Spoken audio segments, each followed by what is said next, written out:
옛날 대구 지역의 어느 작은 마을에는 진통나무라는 신비한 나무가 있었다. 이 나무는 마을 중심에 우뚝 서 있었으며 마을 사람들은 이 나무를 신성시하고 숭배했다. 이유는 나무가 신령한 힘을 가지고 있어서 마을 사람들의 소원과 기도를 들어준다는 믿음 때문이었다. 진통나무는 평범한 나무가 아니었다. 줄기에는 옅은 빛이 돌아 마치 달빛이 깃든 것처럼 신비롭게 빛났으며 바람이 불면 나뭇잎들이 아름다운 소리를 내었다. 사람들은 이 나뭇잎 소리를 들으며 마음의 평화를 얻었고 때로는 그 소리 속에서 신의 목소리를 들었다고 전해진다. 마을에는 오래전부터 이 나무에게 기도와 제물을 바치는 관습이 있었다. 농사가 잘 되길 바라는 농부들부터 병이 나은 가족을 위해 감사를 드리는 사람들까지 마을 사람들은 각자의 소원을 걸고 정성스러운 마음으로 나무에 다가갔다. 신기하게도 이러한 사람들의 소원은 대부분 이루어졌다고 한다. 어느 해 마을에 큰 가뭄이 들었다. 마을의 논과 밭은 모두 말라붙고 사람들은 농사를 망칠까 두려움에 휩싸였다. 마을 주민들은 마지막 희망으로 진통나무에게 도움을 청하기로 했다. 그들은 나무 앞에 모여 정성껏 기도를 올리고 풍성한 곡식을 제물로 바쳤다. 그날 밤 마을에는 드디어 단비가 내리기 시작했고 해갈된 논과 밭은 다시 금풍요로운 수확을 예고했다. 또한 진통나무는 단순히 물질적인 소원을 들어주는 것 이상으로 영적인 지혜를 주기도 했다. 예를 들면 한 젊은이가 진통나무에게 인생의 방향을 묻자 그 나뭇잎 소리는 그에게 깊은 성찰의 기회를 제공했다. 그는 나무 아래에서 오랜 시간 명상을 했고 마침내 자신이 가야 할 길을 깨달았다고 한다. 이러한 기적 같은 일들이 이어지면서 진통나무에 대한 마을 사람들의 믿음은 더욱 견고해졌다. 해마다 진통나무 축제가 열렸고 이 자리에서 마을 사람들은 신성한 나무의 은혜에 감사하며 합창과 춤으로 신을 경배했다. 이때는 인근 마을에서도 사람들이 참가하여 마을은 큰 축제 분위기로 들떴다. 그러나 시간 속에서 전통은 조금씩 흐릿해졌고 현대 사회의 변화로 인해 진통나무에 대한 믿음도 희미해져갔다. 하지만 여전히 그 마을에서는 진통나무를 존중하는 마음이 전해 내려오고 있었다. 오늘날도 어르신들은 마을 청년들에게 진통나무 이야기와 교훈을 들려주며 신령한 힘이 여전히 그곳에 머물고 있음을 가르치곤 한다. 결국 진통나무는 단순한 나무 이상의 존재로 마을 사람들의 마음속에 자리 잡고 있었다. 그것은 대구의 깊은 신앙심과 자연에 대한 경외의 상징이었으며 인간과 자연이 조화롭게 살아가기를 염원하는 마음의 표현이었다. 두 번째 이야기. 옛날 제주도에는 하얀 바닷가 모래사장과 아름다운 해안선을 자랑하는 작은 마을이 있었습니다. 사람들은 넓고 깊은 바다에서 물질을 하며 생계를 유지하고 있었고 바다를 남다른 존재로 여기며 숭배하는 전통이 있었습니다. 제주 바다는 그들의 삶의 터전이자 신성한 존재였기 때문입니다. 이 마을에는 수산이라는 강력한 해녀가 살고 있었는데 그녀는 누구보다도 깊은 바다로 잠수할 수 있었습니다. 그녀는 그 능력 덕분에 마을 사람들에게 많은 존경을 받았습니다. 어느 날 수산은 여느 때처럼 바다 깊은 곳으로 물질을 하러 들어갔습니다. 물결이 그녀를 감싸고 그녀의 호흡은 차분하게 되었습니다. 그러던 중 그녀는 수면 아래에서 영롱하게 빛나는 대문을 발견했습니다. 호기심이 많은 수산은 그 문을 열고 들어갔습니다. 문을 통과하자 그녀는 광활한 해저 궁전 앞에 서 있었습니다. 그곳은 물고기들이 자유롭게 떠다니며 산호초가 화려하게 빛나고 있었습니다.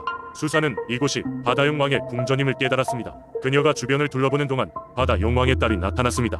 그녀의 이름은 헤란이었고 헤란은 수산을 따뜻하게 맞이하며 용왕께 데려갔습니다. 용왕은 수산의 용기를 높이 사서 그녀에게 한 가지 소원을 들어주겠다고 했습니다. 수산은 마을 사람들을 위해 언제나 안전하고 풍요로운 바다가 있기를 바란다고 말했습니다. 용왕은 수산의 마음씨에 감동하여 그 소원을 들어주겠다고 약속했습니다. 용왕은 수산에게 특별한 조개 껍데기를 선물로 주었습니다. 이 껍데기는 마을 앞바다에 커다란 태풍이나 해일이 올 징조가 있을 때 파도 소리로 마을 사람들에게 경고를 해주는 역할을 했습니다. 그 후로 수산은 마을로 돌아와 그 이야기를 전했습니다.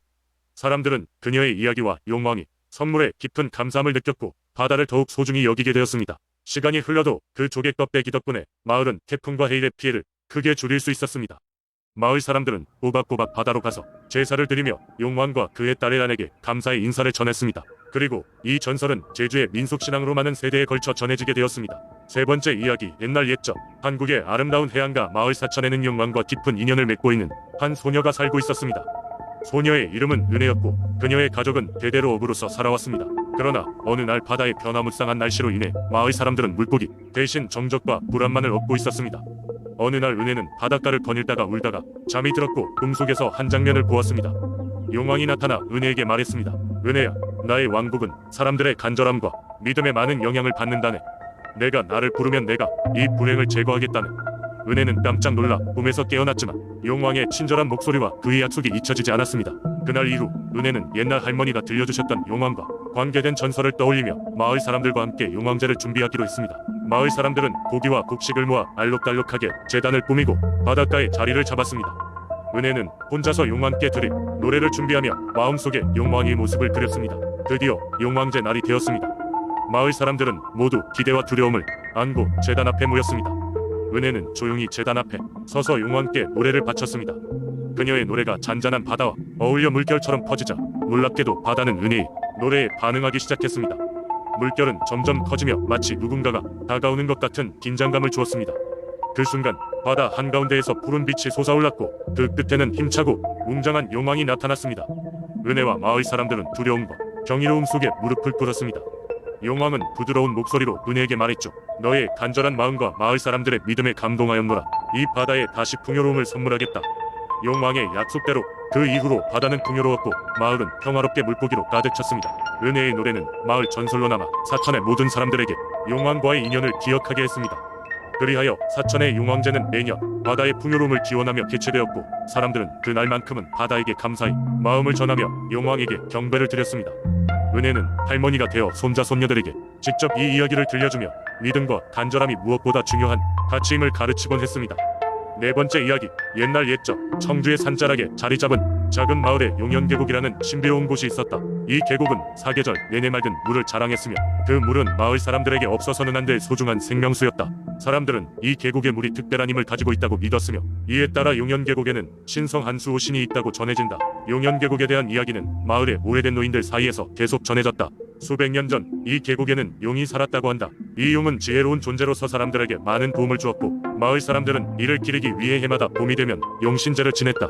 이 축제는 마을 사람들 모두가 참여하여 계곡의 물이 풍성하게 흐르길 기원하는 큰 행사였다. 그러나 어느 해인가부터 마을에 가뭄이 들기 시작했다. 계곡의 물줄기는 점점 가늘어져 갔고 마을 사람들은 큰 걱정에 빠졌다. 그들은 용신제의 제물을 더욱 정성스럽게 준비하고 기도했지만 상황은 나아질 기미가 보이지 않았다. 이 무렵 마을에는 신비로운 꿈을 꾼 한 청년이 있었다. 그 꿈속에서 한 노인이 나타나 용연계곡의 깊숙한 곳에 찾아가면 가뭄의 해답을 찾을 수 있을 것이라는 계시를 주었다. 꿈에서 깬 청년은 이 신비한 경험을 마을의 어른들에게 말했다. 그러나 그것을 믿는 사람은 많지 않았다. 청년은 자신의 꿈을 진지하게 받아들였고 홀로 용연계곡 깊숙한 곳으로 향하기로 결심하였다. 청년은 숲을 지나 험난한 길을 나아갔고 마침내 그곳에 도착했다. 깊고 고요한 연못이 자리한 계곡의 중심부에 도달하자 청년은 꿈속의 노인이 말한 것처럼 조용한 기도를 올렸다. 그러자 갑자기 연못의 수면이 살랑거렸고 물속에서 하얀 빛을 내뿜는 존재가 떠올랐다. 그것은 계곡의 전설에 나오는 용이었다. 용은 청년에게 고개를 끄덕여 말했다. 내 용기를 높이 평가한다. 마을을 구하기 위해 이곳까지 온 너의 진정한 마음을 보았다. 이제 내가 잠들어 있었던 이유는 사람들의 믿음이 점점 사라져갔기 때문이었느니라. 너의 순수한 믿음이 나를 깨웠으니 이제 나는 다시 물길을 열어주랴. 용의 말이 끝나자 연못의 물은 더 크게 파도를 그리며 계곡 전체로 흘러넘쳤다.